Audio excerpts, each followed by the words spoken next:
Bismillah wa bihamdi. Assalamualaikum warahmatullahi wabarakatuh.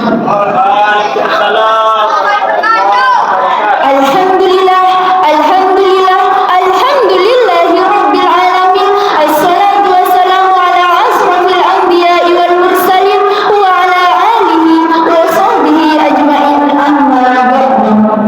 Allahumma aslim umat Muhammadin sallallahu alaihi wasallam wa farij an umat Muhammadin sallallahu alaihi wasallam warham umat Muhammadin sallallahu alaihi wasallam wanshur wahfaz wa ayyid nahdatul watan fil alamin bihaqqi Muhammadin sallallahu alaihi wasallam. Yang sama-sama kita hormati Dewan Giri dan yang sama-sama kita hormati teman-teman seperjalan, singkatnya hadirin hadirat rahimakumullah.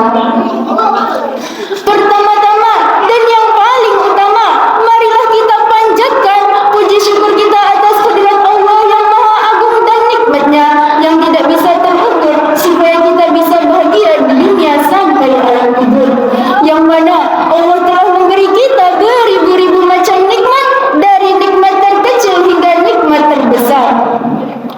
Allah telah menciptakan langit tanpa tiang, menciptakan bumi tanpa gantungan, dan menciptakan dengan juri yang tampan dan ganteng rupawan.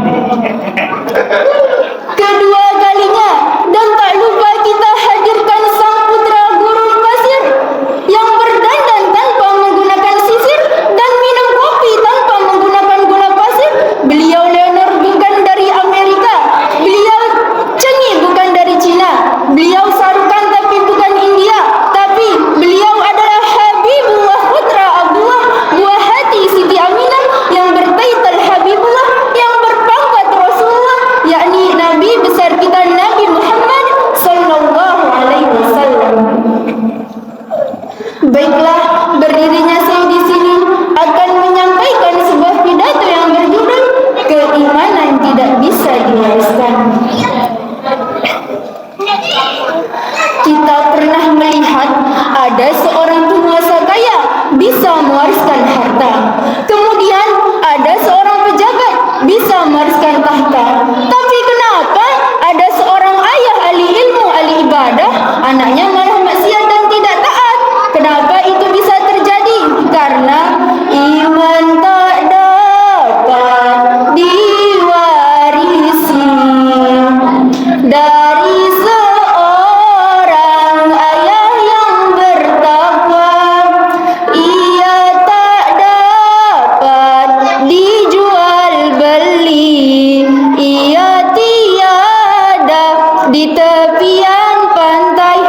Allah Subhanahu wa taala berfirman dalam surah Al-Qasas ayat 56. A'udzu billahi minasyaitonir rajim. Innaka la tahdi man ahbabta walakinnallaha yahdi man yasha wa huwa a'lamu bil muhtadin. Berdasarkan ayat ini, di dalam tafsir Bahrul Muhit susunan Syekh Abu Hayyan dijelaskan, baginda Rasul saja tidak bisa menanamkan keimanannya kepada orang dicintainya, yaitu pamannya Abu Talib. Ada pepatah mengatakan, buah jatuh tak jauh dari pohonnya. Artinya, perilaku seorang anak tidak jauh berbeda dari kedua orang tuanya. Sejarah membuktikan orang tuanya soleh, anaknya juga soleh, seperti Nabi Ibrahim memiliki putra Nabi Ismail dan Nabi Ishak. Namun peribahasa tadi, bisa saja buah jatuh jauh dari pohonnya. Apa buktinya? Banyak di dalam Al-Quran, dalam satu ikatan keluarga saja bisa tidak seiman. Seperti istri Nabi Nuh dan Nabi Lut, walaupun dalam bimbingan suami yang soleh, mereka ingkar terhadap Allah. Seperti istri dari Fir'aun, istri yang beriman, tetapi tidak bisa menyelamatkan suaminya yang kafir dari azab Allah. Dan juga banyak contoh yang lain. Hadirin hadirah rahimakumullah. Keimanan tidak bisa diwariskan, karena yang namanya keimanan itu dibentuk, diupayakan, dan ditanamkan. Lalu bagaimana sih cara kita menanamkan keimanan dalam diri seseorang? Yang pertama, ajarkan akidah akhlak yang baik. Rasulullah sallallahu alaihi wasallam bersabda, wa'mur ahlaka bis-sholati fastabir 'alaina